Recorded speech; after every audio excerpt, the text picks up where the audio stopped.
నమస్తే, నేను Gayatri. Welcome to life line. ఈ రోజు లైఫ్ లైన్ లో మెడ నొప్పి, నడుము నొప్పి, సయాటికాకి ఆయుర్వేదంలో ఎటువంటి చికిత్సా విధానాలు ఉన్నాయో తెలుసుకుందాం. మనతో పాటు స్టూడియోలో అందుబాటులో ఉన్నారు సీనియర్ డాక్టర్ వర్ధన్ గారు. ఆయన అడిగి మరిన్ని విషయాలు తెలుసుకుందాం from Vardhan ayurvedic hospital. Before that screen మీద ఉన్న నెంబర్ కి కాల్ చేయండి if you have any doubts regarding this problems. Hello sir, నమస్తే, welcome to the studio. Sir, first of all చాలామంది మెడ నొప్పి అని అంటున్నారు. రీసెంట్ టైమ్స్లో ఆడవాళ్ళు లేదు, మగవాళ్ళు లేదు, చిన్నపిల్లలు లేరు. అసలు ఫస్ట్ ఆఫ్ ఆల్ మెడ నొప్పి ప్రాబ్లంతో చాలామంది ఫేస్ చేస్తున్నారు.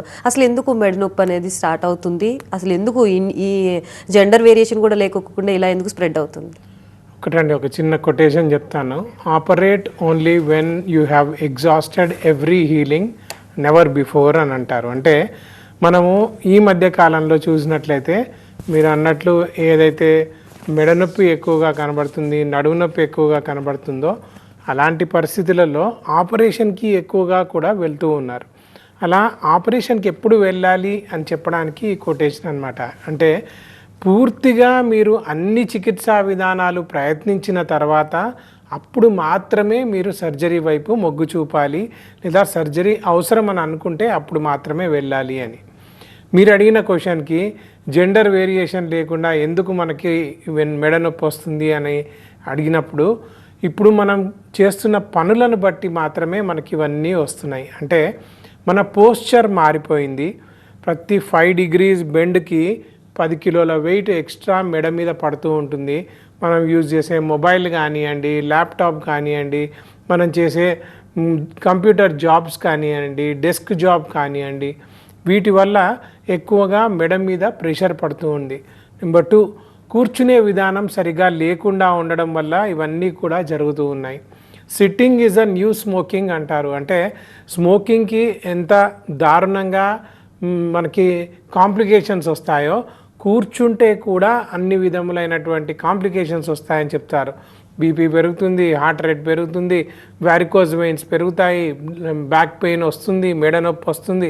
ఇలా చెప్పుకుంటూ పోతే క్యాన్సర్ దాకా అన్నీ కూడా వచ్చేటువంటి ఛాన్సెస్ ఉన్నాయి. నెంబర్ 3, మనం తీసుకునే ఆహారము సరిగ్గా పోషణయుక్తమైనటువంటి ఆహారం తీసుకోకపోవడం. సో కాల్షియం రిచ్ ఫుడ్ కానీ, హోల్సమ్ ఫుడ్ కానీ మనం సరిగ్గా తీసుకోకపోవడం, నరిష్మెంట్ తగ్గిపోయినప్పుడు అప్పుడు మనకు మెడ నొప్పులు, నడుము నొప్పులు చాలా కామన్ అయిపోతూ ఉంటాయి. నెంబర్ 4, ఉరుకుల పరుగుల జీవితము ఈ మెయిన్ కారణం అయిపోతుంది. నెంబర్ 5, మనం తీసుకునేటువంటి స్ట్రెస్ తీసుకుంటున్న కొద్దీ మెడలో ఉన్న కండరాలు కానీ, నడుములో ఉన్న కండరాల వ్యవస్థనే కానీ, ఈ కండరాలు మొత్తం గట్టిగా దగ్గరికి కుంచుకుపోయినట్టుగా అయిపోతూ ఉంటాయి. ఇవి అయిపోయినప్పుడు ఆటోమేటికలీ ఆ మస్కులర్ సిస్టమ్ వీక్ అయిపోతుంది. మస్కులర్ సిస్టమ్ ఒక్కసారి వీక్ అయిపోయినప్పుడు లోపలికి వెళ్ళేసి మనకి వెన్నులో డిస్క్లో ప్రాబ్లం కానివ్వండి, నరాల మీద ఒత్తిడి కానివ్వండి, లేదా స్పైనల్ కార్డ్ మీద స్టీనోసిస్ కానివ్వండి, ఇవన్నిటికీ కూడా దారితీస్తూ ఉంటాయి. రైట్ డాక్టర్, కాలర్ ఉన్నారు, తీసుకుందాం. రాజ్ కుమార్ గారు హైదరాబాద్ నుంచి. హలో హలో సార్, నమస్కారం అండి, చెప్పండి సార్. చెప్పండి సార్.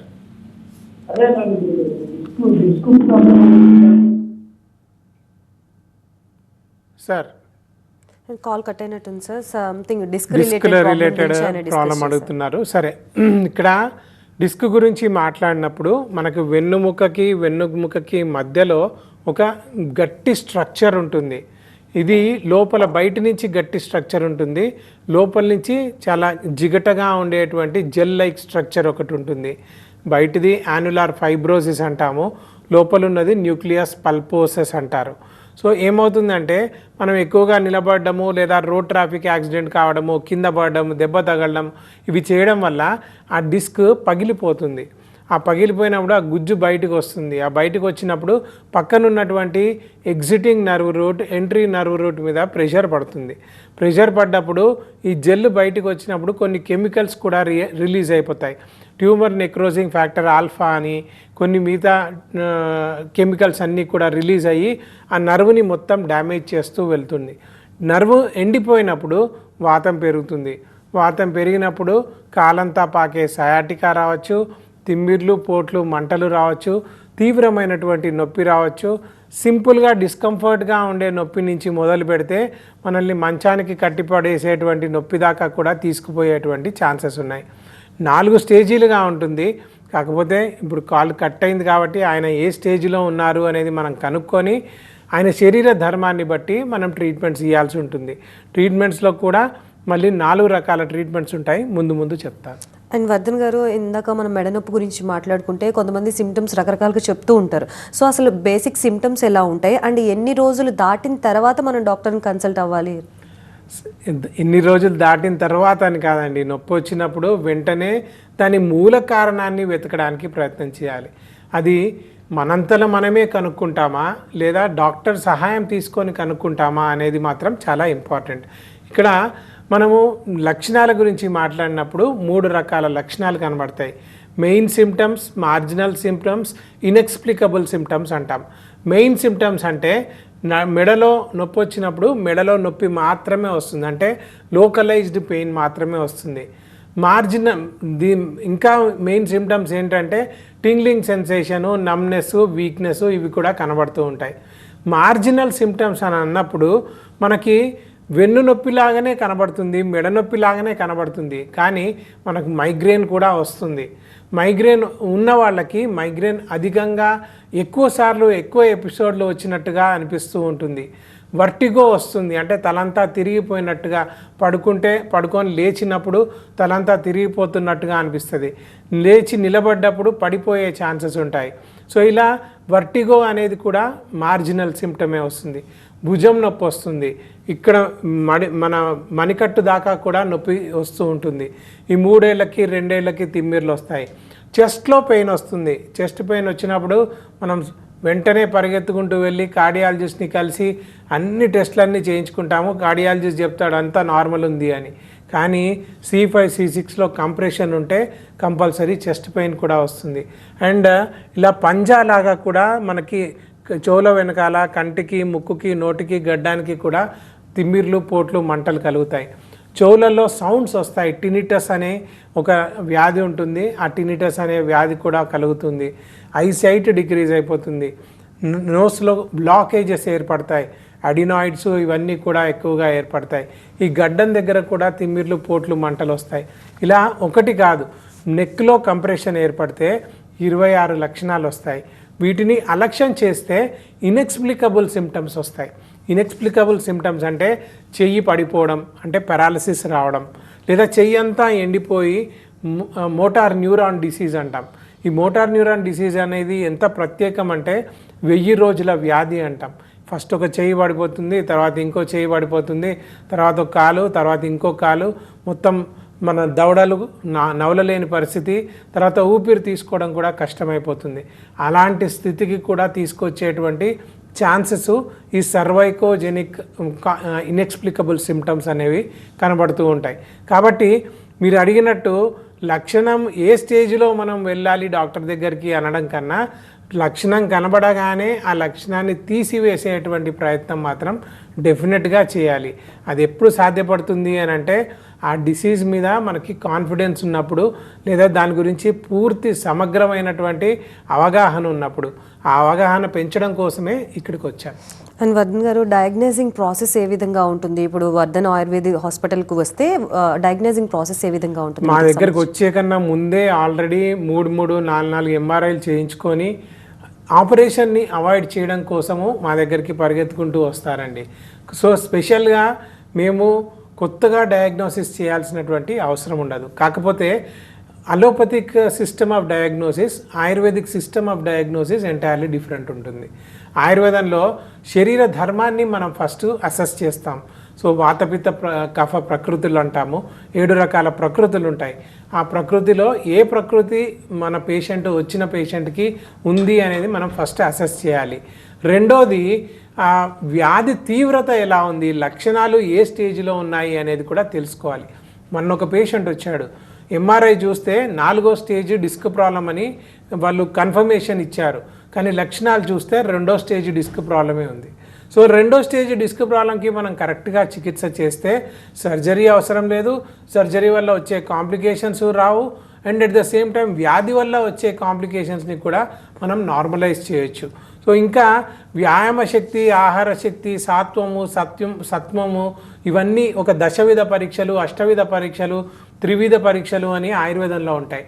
వీటన్నిటినీ ఆధారంగా చేసుకొని పేషెంట్ని స్టేటస్ని డిసైడ్ చేస్తాం, అంటే వ్యాధి తీవ్రతను కూడా డిసైడ్ చేస్తాం, అప్పుడు చికిత్సలు డిసైడ్ చేస్తాం.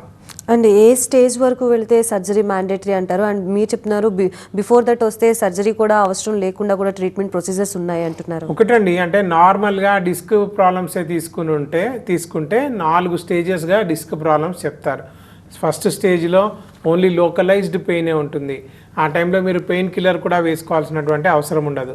రెండో స్టేజ్లో ఏంటంటే నడుములో వచ్చిన నొప్పి కాస్త తొడల దాకా ప్రసరం పొందుతూ ఉంటుంది, మెడలో వచ్చిన నొప్పి భుజం దాకా ప్రసరం పొందుతూ ఉంటుంది. ఆ స్టేజ్లో మీరు నొప్పి గోళీ కంపల్సరీగా వేసుకోవాల్సి వస్తుంది, అంటే పెయిన్ కిల్లర్ వేసుకోవాల్సిన అవసరం ఏర్పడుతుంది. మూడో స్టేజ్లో మెడలో వచ్చిన నొప్పి చెయ్యంతా పాకే సర్వైకల్ న్యూరోపతిగా మారిపోతుంది. అదే నడుములో వచ్చిన నొప్పి కాలంతా పాకే సయాటికాగా మారిపోతుంది. ఆ స్టేజ్లో మీరు నొప్పి గోళీ వేసుకున్నా పనిచేయదు. 4వ స్టేజ్లో మీకు పడుకొని పక్కకు తిరగాలన్నా లేదా దగ్గినా తుమ్మినా నవ్వినా ఏదైనా బరువు ఎత్తినా సివియర్ టు సివియర్ షాకులు కొట్టిన లక్షణాలు కూడా కనబడుతూ ఉంటాయి. ఆ స్టేజ్లో యూరిన్ మీద మోషన్ మీద కూడా కాంప్లికేషన్స్ ఏర్పడే అవకాశం ఉంది. సో నార్మల్గా చెప్పేది ఏంటంటే first stage, second stage, third stage, early 4th stage దాకా కూడా ఆయుర్వేద చికిత్సా విధానాలతో, ముఖ్యంగా మేము చేసేటువంటి మేరు చికిత్స, మర్మ చికిత్స అనే చికిత్సా పద్ధతులతో సమగ్రమైనటువంటి ట్రీట్మెంట్ చేయొచ్చు. ఇప్పటికీ 9 లక్షల మందికి వెన్నునొప్పితో బాధపడే వాళ్ళకి ట్రీట్మెంట్స్ ఇచ్చాము. 3.5 లక్షలకు పైగా సర్జరీలు, స్పైనల్ సర్జరీలు కూడా అవాయిడ్ చేయగలిగాం. కాకపోతే ఏ స్టేజ్లో ఉన్నారు అనేది మనం అసెస్ చేసి వాళ్ళ శరీర ధర్మాన్ని బట్టి మనం ట్రీట్మెంట్స్ ఇవ్వాల్సి ఉంటుంది. రైట్ సార్, ఆయుర్వేదంలో ఎటువంటి చికిత్సా విధానాలు ఉన్నాయి మెడ నొప్పికి, నడు నొప్పికి, సయాటికాకి? ఒకటండి, అంటే చికిత్సల గురించి మాట్లాడినప్పుడు 4 రకాల చికిత్సలు చేస్తూ ఉంటాం. నెంబర్ 1 బాహ్య చికిత్సలు అంటాం, అంటే మసాజ్డ్ బేస్ థెరపీస్ ఉంటాయి.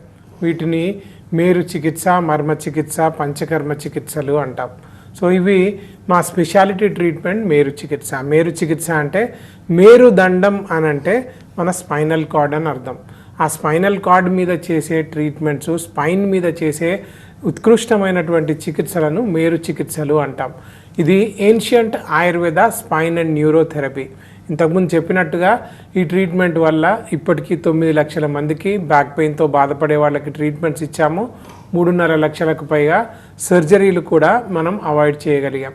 నెంబర్ 2, ఇది ఇంతకుముందు మేరు చికిత్స అనేది మన వ్యాధి తీవ్రతను బట్టి 18 రోజులు, 28 రోజులు, 45 రోజుల చికిత్సలు ఉంటాయి. పేషెంట్ సివియారిటీని బట్టి మనము డిసైడ్ చేయాల్సి ఉంటుంది. నెంబర్ 2 ఆభ్యంతర చికిత్సలు అంటాం, అంటే లోపలికి తీసుకునేటువంటి మందులు. ఇది కూడా పేషెంట్ సివియారిటీని బట్టి 4 నెలల నుంచి 6 నెలల దాకా లేదా అంతకన్నా ఎక్కువ కాలం కూడా మనం మందులు ఇవ్వాల్సినటువంటి అవసరం ఉంటుంది. ఏదేమైనా ఇది శరీర ధర్మాన్ని బట్టి మాత్రమే మనం డిసైడ్ చేయాల్సి ఉంటుంది, కాబట్టి పర్సన్ టు పర్సన్ డిఫర్ అవుతుంది. నెంబర్ 3 ఆహార చికిత్స, అంటే ఏం తినాలి, ఏం తినకూడదు, పథ్యాలు ఏంటి అనేది కూడా పేషెంట్కి చాలా క్రిస్టల్ క్లియర్గా చెప్తాం. నెంబర్ 4 విహార చికిత్సలు, అంటే ఎక్సర్సైజ్ ప్యాటర్న్స్ చెప్తాము, అంటే ఏం ఎక్సర్సైజులు చేయాలి, తర్వాత జీవన విధానం ఎలా ఉండాలి, తర్వాత మన ఎక్సర్సైజ్ ప్యాటర్న్స్ ఎలా ఉండాలి, మనల్ని మనము ఎలా కాపాడుకోవాలి, స్పైన్ ఎలా కాపాడుకోవాలి అనేది కూడా చెప్తూ ఉంటాం. కాలర్ ఉన్నారు, తీసుకుందాం సార్. థామస్ గారు ఉప్పల్, హైదరాబాద్ నుంచి. Hello. Good evening madam. Sir నమస్కారం అండి, చెప్పండి. సార్ నాకు యాక్చువల్గా ఒక 2 months నుంచి సయాటికా ప్రాబ్లం ఉంది సార్. ఓకే. ఫామిలీన్ హాస్పిటల్లో యాక్చువల్గా ట్రీట్మెంట్ తీసుకున్నాను, పెయిన్ తగ్గలేదు. ఓకే. నాకు జస్ట్ ఇప్పుడే నేను టీవీలో చూసి నేను ఫోన్ చేస్తున్నాను సార్. ఏమని చెప్పారు? ఎక్స్రేలు, ఎంఆర్ఐలు ఏమైనా చేశారా? ఎస్ సార్, ఎంఆర్ఐ తీశారు, ప్లస్ L4 L5 దగ్గర కొంచెం ప్రాబ్లం ఉందని చెప్పారు.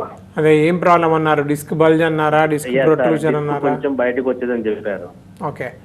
మీరు ఉప్పల్ అంటున్నారు, తార్నాకాలో కూడా మన బ్రాంచ్ ఉందండి, నారాయణ కూడా తార్నాక బంజారా హిల్స్లో ఉంది. ఒకసారి మీ రిపోర్ట్స్ని పట్టుకొని వస్తే మిమ్మల్ని చూసి మీ రిపోర్ట్స్ని బట్టి మీ వ్యాధి తీవ్రతను బట్టి చికిత్స చెప్పాల్సినటువంటి అవసరం ఉంటుంది. ఏదేమైనా disc bulge, disc protrusion, disc extrusion level దాకా కూడా, అంటే 3వ స్టేజ్ దాకా కూడా ఆపరేషన్లు అవసరం లేకుండా చాలా సమగ్రమైనటువంటి ట్రీట్మెంటు ఆయుర్వేదంలో అవైలబుల్ ఉందండి.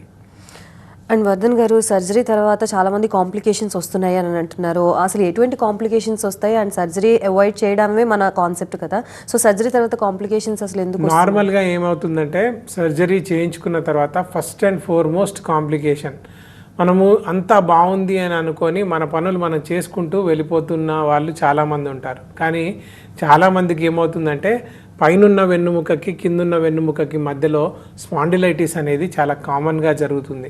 ఇది 2 నెలల్లో రావచ్చు, 6 నెలల్లో రావచ్చు, సంవత్సరంలో రావచ్చు. కానీ కంపల్సరీగా చాలా మట్టుకు మనకి కాంప్లికేషన్ స్టేజ్లో వచ్చి మళ్ళీ కాలంతా పాకే సయాటికా, చెయ్యంతా వచ్చే సర్వైకల్ న్యూరోపతి ఇవన్నీ కూడా వచ్చేటువంటి ఛాన్సెస్ ఉన్నాయి. నెంబర్ 2, డ్యూరింగ్ సర్జరీ చేసేటప్పుడే నొప్పి సర్జరీ కన్నా ముందు ఏదైతే ఉందో సర్జరీ చేయించుకున్న తర్వాత 5 రెట్లు, 8 రెట్లు, 10 రెట్లు కూడా సర్జరికల్ పెయిన్ అనేది ఇంక్రీజ్ అయిపోతూ ఉంటుంది. అలాంటి ఒక సిండ్రోమ్ని ఫెయిల్డ్ బ్యాక్ సర్జరీ సిండ్రోమ్ అంటారు. అంటే సర్జరీ ఫెయిల్ అయిపోవడం వల్ల మనకి నొప్పి తీవ్రతరం దాల్చడం అన్నమాట. ఇండియాలో సంవత్సరానికి 3 లక్షల స్పైనల్ సర్జరీస్ జరుగుతున్నాయి. దాంట్లో సగం కన్నా ఎక్కువగా ఫెయిల్డ్ బ్యాక్ సర్జరీ సిండ్రోమ్కే దారితీస్తూ ఉంటాయి. అండ్ స్పైనల్ సర్జరీలలో ఇంకొక కాంప్లికేషన్ ఏంటంటే కాళ్ళు చేతులలో మనకి పారాలిటిక్ స్ట్రోక్లు రావడం, అంటే ఫుడ్ డ్రాప్లు యూజువల్గా రావడం, కాళ్ళు పడిపోవడము లేదా ఫింగర్స్ కదలకపోవడము ఇవన్నీ కూడా జరుగుతూ ఉంటాయి. కానీ ఏదేమైనా సర్జరీ అనేది రిస్క్ ఫ్రీ సర్జరీ అంటూ ఏది లేదు. ఇక్కడికి వచ్చింది పేషెంట్లతో మాట్లాడేది లేదా వ్యూవర్స్ తోటి మాట్లాడే ఉద్దేశం ఏంటంటే అలాంటి సర్జరీలకు వెళ్ళాల్సిన అవసరం లేకుండానే, సర్జరీలది నిజంగా ఎసెన్షియాలిటీ లేకుండానే ఆయుర్వేదంలో చికిత్సా విధానాలు ఉన్నాయని చెప్పడం కోసం మాత్రమే. అండ్ మళ్ళీ చెప్తున్నాను, 9 లక్షల మందికి పైగా మనం సర్జరీలు బ్యాక్ పెయిన్ వాళ్ళకి ట్రీట్మెంట్స్ ఇచ్చాము. 3.5 లక్షలకు పైగా సర్జరీలు కూడా అవాయిడ్ చేయగలిగాం. అండ్ వర్ధన్ గారు, ఆయుర్వేదం అనగానే it's a very long process అని ఒక అపోహ అందరిలో ఉండిపోయింది. Is it real? అండ్ ఎంత టైం పడుతుంది ఈ ప్రాబ్లమ్స్ రిలేటెడ్ ఆయుర్వేదం ట్రీట్మెంట్ తీసుకుంటే? ఒకటండి, అంటే స్టేజీల వారీగా ఉంటుంది. ఇనిషియల్ స్టేజ్లో వచ్చారనుకోండి, చిన్న డైట్ చెప్పి ఎక్సర్సైజ్ ప్యాటర్న్ చెప్పి నార్మలైజ్ చేసేసిన వాళ్ళు కూడా ఉన్నారు. లేదు చిన్న లక్షణ రూపంగానే ఉంది, లక్షణాలు తగ్గించడానికి ఎంతో టైం పట్టదు, నెలన్నర 2 నెలల్లో కూడా తగ్గిపోతూ ఉంటుంది. అదే వ్యాధి ముదిరిపోయి సర్జరీని అవాయిడ్ చేయాలి అని అనుకుంటే మాత్రం ఎక్స్టర్నల్ థెరపీస్ని బేస్ చేసుకొని 18 రోజులు, 28 రోజులు, 45 రోజుల ట్రీట్మెంట్స్ చేస్తూ అవి చేసిన తర్వాత ఆహారపు అలవాట్లు at the same time internal medicines కూడా ఒక 4 to 6 months వేసుకుంటే డెఫినెట్గా సొల్యూషన్స్ అనేవి కనబడతాయి. కాకపోతే సంవత్సరం దాకా ఆగండి, 6 నెలల దాకా ఆగండి, అప్పుడే మీకు ఇంప్రూవ్మెంట్ వస్తుందని చెప్పేది కాదు. ట్రీట్మెంట్ స్టార్ట్ చేసిన వారం తర్వాత, 10 రోజుల తర్వాత వెంటనే సొల్యూషన్స్ కూడా వస్తాయి. అందుకని మీరు చెప్పిన స్టేట్మెంట్ని నేను ఖండించాల్సిన అవసరం ఉంటుంది. ఎందుకంటే స్లో యాక్టింగ్ కాదండి, ఆయుర్వేదం కూడా చాలా ఫాస్ట్ యాక్టింగ్గా ఉంటుంది. శరీర ధర్మాన్ని బట్టి, వ్యాధి తీవ్రతను బట్టి కరెక్ట్ మందు, కరెక్ట్ ట్రీట్మెంట్ ఇచ్చినప్పుడు సొల్యూషన్స్ చాలా ఫాస్ట్గా కనబడతాయి. సో పోస్ట్ ట్రీట్మెంట్ తర్వాత ఎటువంటి జాగ్రత్తలు తీసుకోవాలి ఫుడ్ విషయంలో కానీ అండ్ ఎక్సర్సైజెస్ విషయంలో? కూర్చునే posture very important role play చేస్తుంది కాబట్టి ఏ పోస్టర్లో కూర్చుంటే కరెక్ట్గా? ఒకటండి, అంటే మేము అందరికీ మా దగ్గరకు వచ్చే పేషెంట్స్కి ఒక ఫ్రేమ్వర్క్ క్రియేట్ చేసి చెప్తాం. డీల్స్ ఫ్రేమ్వర్క్ అంటాము. డి అంటే డైట్ మేనేజ్మెంట్, ఈ అంటే ఎక్సర్సైజ్ మేనేజ్మెంట్, ఏ అంటే art of posture management, L అంటే లైఫ్ స్టైల్ మేనేజ్మెంట్, ఎస్ అంటే స్ట్రెస్ మేనేజ్మెంట్ లేదా స్లీప్ మేనేజ్మెంట్. ఇవన్నీ సరిగ్గా ఉండేటట్టు చెప్తూ ఉంటాం. కరెక్ట్ అయినటువంటి ఆహారం తీసుకోవాలి, అంటే కాల్షియం రిచ్ ఫుడ్ తీసుకోవాలి, హోల్సమ్ ఫుడ్ తీసుకోవాలి, వాతాన్ని పెంచేటువంటి ఆహారాలు మానేయాలి, వాతాన్ని తగ్గించేటువంటి ఆహారాలు తీసుకోవాలి. ఎక్సర్సైజ్ ప్యాటర్న్స్లో కూడా 5 రకాల ఎక్సర్సైజెస్ ఉంటాయి. Swimming is the best exercise, yoga ఉంటుంది, బ్రిస్క్ వాక్ ఉంటుంది, ఐసోమెట్రిక్ ఎక్సర్సైజెస్ ఉంటాయి, నార్మల్ హౌస్ హోల్డ్ చోర్స్ అంటే ఇంట్లో చేసుకునే పనులు, గార్డెనింగ్ లాంటివి, కుకింగ్ లాంటివి చేసుకోమని చెప్తాము. ఇవే కాకుండా లైఫ్ స్టైల్లోకి వచ్చేసరికి కూర్చునే విధానాలు, నిలబడే విధానాలు, పడుకునే విధానాలు ఇవన్నీ కూడా చెప్తూ ఉంటాము. స్ట్రెస్ మేనేజ్మెంట్కి వచ్చేసరికి ప్రాణాయామ లాంటి conditions, meditation, at the same time mindfulness ఇవన్నీ కూడా పాటించమని చెప్తూ ఉంటాం. స్లీప్ మేనేజ్మెంట్కి చాలా ఇంపార్టెన్స్ ఇవ్వమని చెప్తాము. ఎందుకంటే పడుకున్నప్పుడే మన స్పైన్లో నరిష్మెంట్ అనేది జరుగుతుంది, డిస్క్లకి రిప్లెనిష్మెంట్ అనేది జరుగుతుంది. కాబట్టి పడుకోవడం కూడా చాలా ఇంపార్టెంట్ అని తెలియజేస్తూ ఉంటాం. ఇవన్నీ సరిగ్గా పాటిస్తే ఇప్పుడు చెప్పినవన్నీ సర్జరీ చేయించుకున్న వాళ్ళే చేయాలి అని లేదా ట్రీట్మెంట్ చేయించుకున్న వాళ్ళే చేయాలని కాదు. ఈ డీల్స్ ఫ్రేమ్వర్క్ ప్రతి ఒక్కరూ పాటించాలి. కరెక్ట్గా పాటిస్తే ఆ డాక్టర్లే అవసరం లేదు, స్పైనల్ సర్జరీలే అవసరం లేదు. లేదా స్పైనల్ సర్జరీలు చేయించుకున్నారు, మళ్ళీ ఒక స్పైనల్ సర్జరీ దాకా వెళ్లకుండా ఉండాలి అంటే ఈ డీల్స్ ఫ్రేమ్వర్క్ పాటించాలి. ఆయుర్వేద చికిత్సా సూత్రాలను పాటించాలి. ఆయుర్వేదాన్ని అడాప్ట్ చేసుకోవాలి. Right. Thank you so much, Vardhan garu, for being here and explaining about all these things. Once again, thank you so much. So, చూసారు కదా, ఇది ఇవాల్టి లైఫ్ లైన్. మరొక లైఫ్ లైన్ లో మళ్ళీ కలుద్దాం. అప్పటి వరకు చూస్తూనే ఉండండి TV9.